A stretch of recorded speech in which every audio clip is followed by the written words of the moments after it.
Hello everyone, welcome back to my channel. In 2017, police in Perry, Iowa received an anonymous phone call reporting an unresponsive teenager inside a home. When they arrived at the scene, it quickly became apparent that this was far more complex than they had first realized.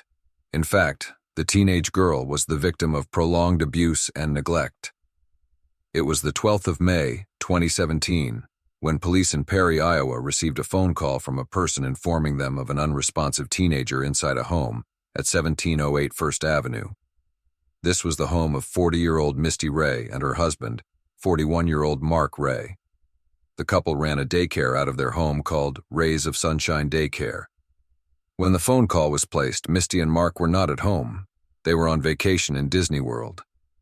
Upon entering the home, police came across the lifeless body of 16-year-old Sabrina Ray, the adoptive daughter of Misty and Mark. She wasn't unconscious. She was dead. She was wearing a pull-up diaper and a pink short-sleeved shirt. There was a thin mattress on the floor of the bedroom where Sabrina had died, and there were 3 potties in the closet. It was noted that the window was covered, and there was a baby monitor-like camera in the room. Moreover, there was a magnetic-type alarm installed on the door. Police had been called to the scene by Sabrina's cousin, Josie Boosman. The initial autopsy report would show that Sabrina was extremely malnourished. In fact, she weighed just 56 pounds, which is around half the weight of an average teenage girl. As one responding officer said, "What I saw in that home was the most horrific scene of my entire career and life." The Iowa Department of Human Services would announce that the death was being investigated as a child abuse case. Both Misty and Mark were arrested, and 4 counts of child endangerment resulting in serious injury, 3 counts of neglect or abandonment of a dependent person, and 1 count of child endangerment resulting in death were filed against the couple. Iowa Department of Criminal Investigation. Assistant Director Mitch Mortvedt said other charges could be filed against the couple depending on further autopsy reports. While Sabrina was noted during the autopsy to be severely malnourished, further laboratory testing needed to be conducted. In addition to running the Rays of Sunshine Daycare out of their family home, it also doubled as a foster home. Moreover, Sabrina wasn't the only child in the home. There were 3 other adopted children, 2 girls and a boy, and none of the children were enrolled in school. They were allegedly homeschooled by the Rays. Following their arrest, the 3 other children were removed from the home. 4 of the charges Misty and Mark were facing were in relation to the 2 other adopted girls, indicating they too had been abused or neglected by the couple. In fact, almost as soon as they were arrested, it was revealed that the Ray home had been monitored by state workers after receiving complaints about inadequate nutrition, as well as the use of corporal punishment. Following Sabrina's death and the revelation that the family was known to DHS, a number of Iowa lawmakers called for legislative oversight of Iowa's DHS.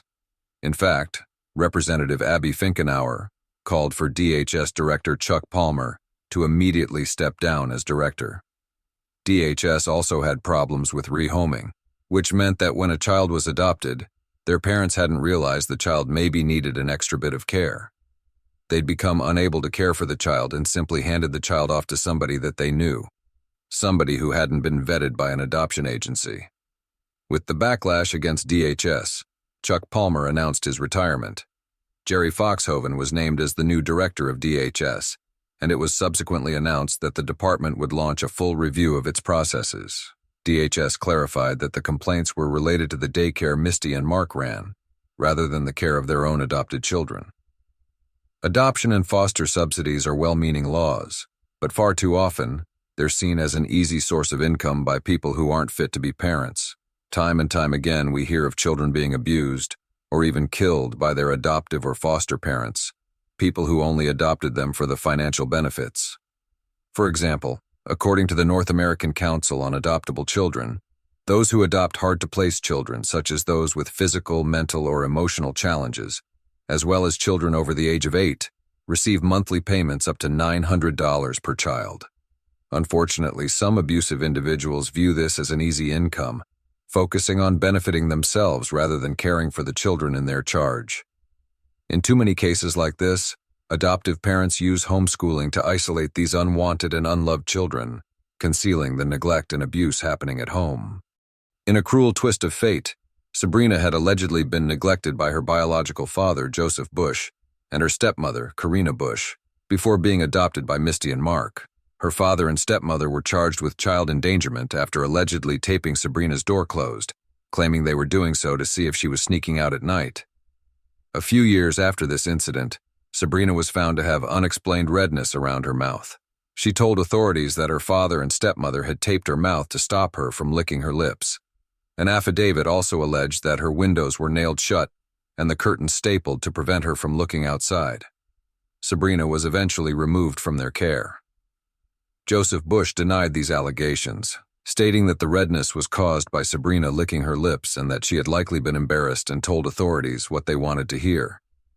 Shortly after being removed from her father's care, Sabrina, a special needs child, was taken in as a foster child by Misty and Mark Ray, who adopted her in 2013. Misty and Mark pleaded not guilty to the charges against them and requested that their $1 million cash bond be lowered in hopes of being released before their trial. The judge deferred ruling on the bond. During the hearing, both Misty and Mark waived their right to a speedy trial. A few days later, the case took an unexpected turn when 3 more people were arrested and charged in connection with Sabrina's death. Investigators revealed that Sabrina had been unable to walk, talk, or eat in the weeks before her death after being drop-kicked down the basement stairs by her 21-year-old adoptive brother, Justin Dale Ray. Justin was charged with 2 counts of willful injury and 2 counts of child endangerment. Additionally, Sabrina's cousin, 20-year-old Josie Ray Busman, was charged with aiding the abuse after admitting to investigators that she had helped confine Sabrina and denied her food and water. Sabrina's grandmother, 62-year-old Carla Busman, was also charged with aiding and abetting kidnapping, child abuse resulting in death, and obstruction after altering evidence at the crime scene and providing false information. Misty and Mark Ray were also charged with 3 counts of first-degree kidnapping each. These additional charges painted a far more horrific picture than initially imagined. It wasn't just Misty and Mark abusing Sabrina. It appeared that nearly the entire family was involved. Investigators indicated that Sabrina had suffered physical abuse in the home for an extended period. Following the review, Sabrina's biological family fought to have her remains buried in DeSoto.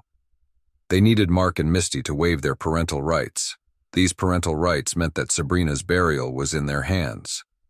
Meanwhile, Justin, Josie, and Carla would plead not guilty to the charges filed against them. Justin's defense attorney filed a motion for a pretrial mental health evaluation to determine if he could assist in his own defense and if he adequately appreciated the nature of the charges. The following month, Sabrina's cause of death was finally released. According to the medical examiner, she died of malnutrition due to denial of care. Her death was ruled a homicide. It was also announced that Justin was competent and would stand trial for the charges. Trials for all family members were scheduled for October 30th, but the date was later pushed to 2018. The delay was partly due to the prosecution's need to collect Sabrina's pre-adoptive and post-adoptive medical records, which contained several thousand pages. Moreover, Sabrina's adoptive siblings were expected to testify, and preparations were necessary as they were all minors. As the prosecution and defense prepared for trial, more information about the case was made public. Josie had been the one who called the police after Sabrina died. Before contacting 911, she first called her grandmother, Carla, who came over and attempted to revive Sabrina, but to no avail. Josie and Carla then called Misty, who was on vacation with Mark and other family members. After speaking with Misty, they finally called 911. However, before police arrived, they removed a lock from the bedroom where Sabrina had died. After learning about Sabrina's death, Misty threw away several family members' mobile phones, suggesting that the abuse had likely been discussed through text messages or even documented through photos. Misty and Mark's charges were elevated, and they were charged with first-degree murder. The date of Sabrina's murder was listed as occurring between January 2012 and May 12, 2017. Mark was also charged with 2 counts of sexual abuse for allegedly abusing another child in their care. Josie later agreed to testify against the 4 other defendants in the upcoming trial. In February 2018, Justin appeared in court and pleaded guilty to 2 counts of willful injury. In exchange for his guilty plea, prosecutors dropped 2 counts of child endangerment against him. In court, Justin showed no emotion as he admitted to pushing Sabrina down a flight of stairs, kicking her in the head, cutting her chin, and breaking her jaw. He said, "That person was my sister, Sabrina Ray. I did this by pushing my sister down a flight of stairs, and this caused bleeding to her head." Justin was sentenced to 10 years in prison. When announcing the sentence, Judge Terry Rickers said, "It is the cold, cruel, and despicable nature of what you did to your sister. I must also consider the devastating effects of what your actions have done on your younger siblings." Shortly thereafter, Sabrina's grandmother, Carla, changed her plea and pled guilty to 1 count of neglect of a dependent person, 2 counts of false imprisonment, 1 count of accessory after the fact, 1 count of obstruction of prosecution, and 2 counts of child endangerment. Her defense lawyer, James Nelson, stated, "Miss Boothman is accepting responsibility today by pleading guilty to what she is responsible for. We believe these charges accurately outline the actions and omissions Miss Boothman is responsible for committing." In court, Carla admitted that she had assumed custodial care of Sabrina on May 12, 2017. She said that when she realized Sabrina was in distress, she did not call for medical assistance. Instead of seeking help, Carla locked Sabrina in a room.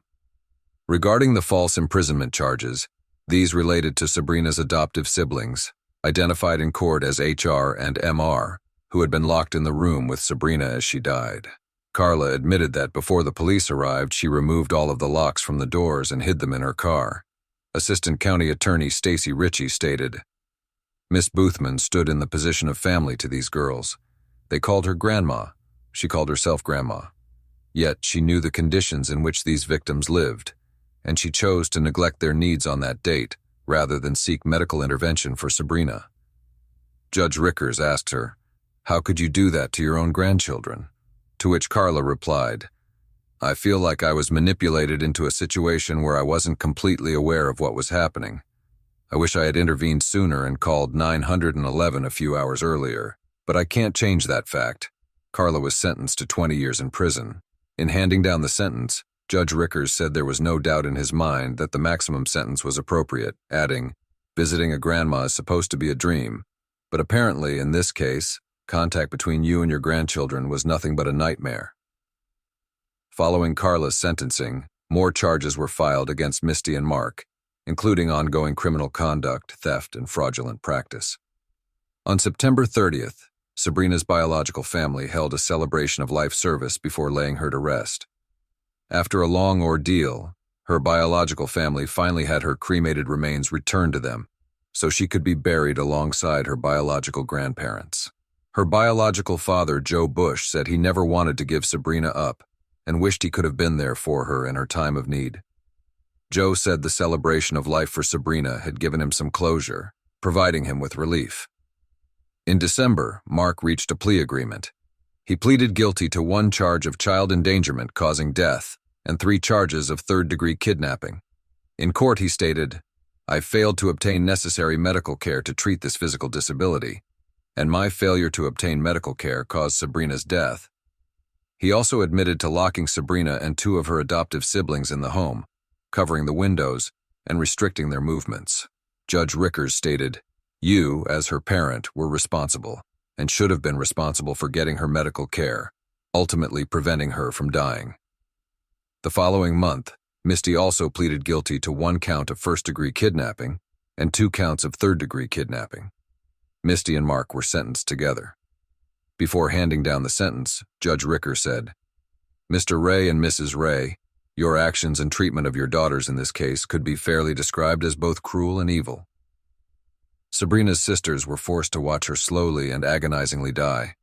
Sabrina lay there malnourished, emaciated, diaper-clad, covered in various wounds and bruises. Her rationed skin barely covered her skeleton.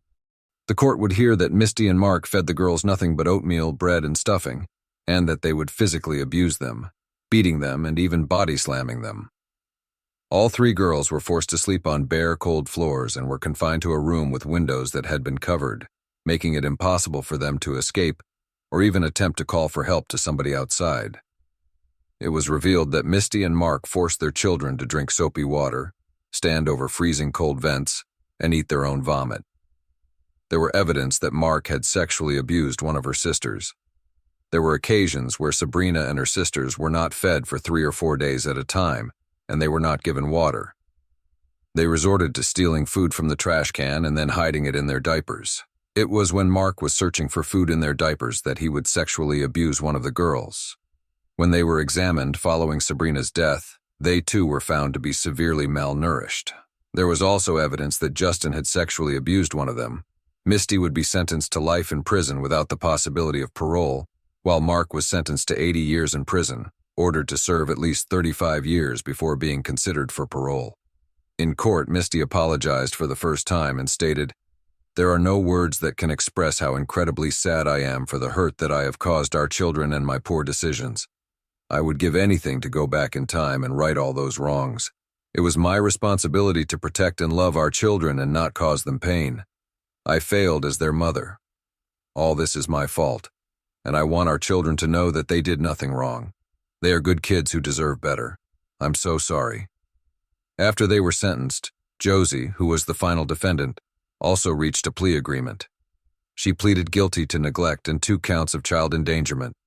Josie was sentenced to 14 years in prison. While this story should have ended there, it didn't. In 2019, the Ray family was back in the media once again when Sabrina's grandmother, Carla, escaped from prison. She was arrested shortly thereafter, around a mile away from the prison, and charged with escape, which is a Class D felony.